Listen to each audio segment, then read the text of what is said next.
बोलो रामचंद्र भगवान की जय। भजन करने में क्या क्या झंझट आते हैं और क्या क्या परेशानी आती हैं हम आपको सुनाते हैं और कमेंट करके बताएं कैसा लगता है। अच्छा शेयर करें।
देती लेती नहीं, भजन में बैठ गई। कुछ लेती देती नहीं, भजन में बैठ गई।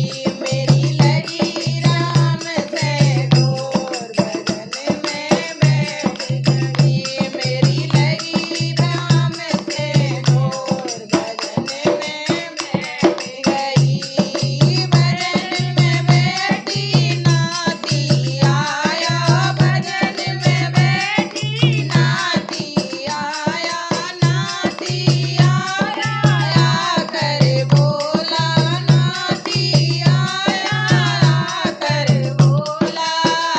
दादी चीज दिलाती नहीं, भजन पे बैठ गई। दादी चीज दिलाती नहीं, भजन में बैठ गई।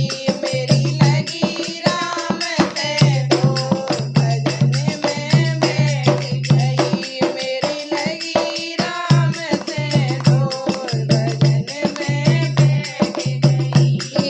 भजन में बैठी राजा आए। अब हमारे सैया जी की बारी आती है, क्या कहते हैं? भजन में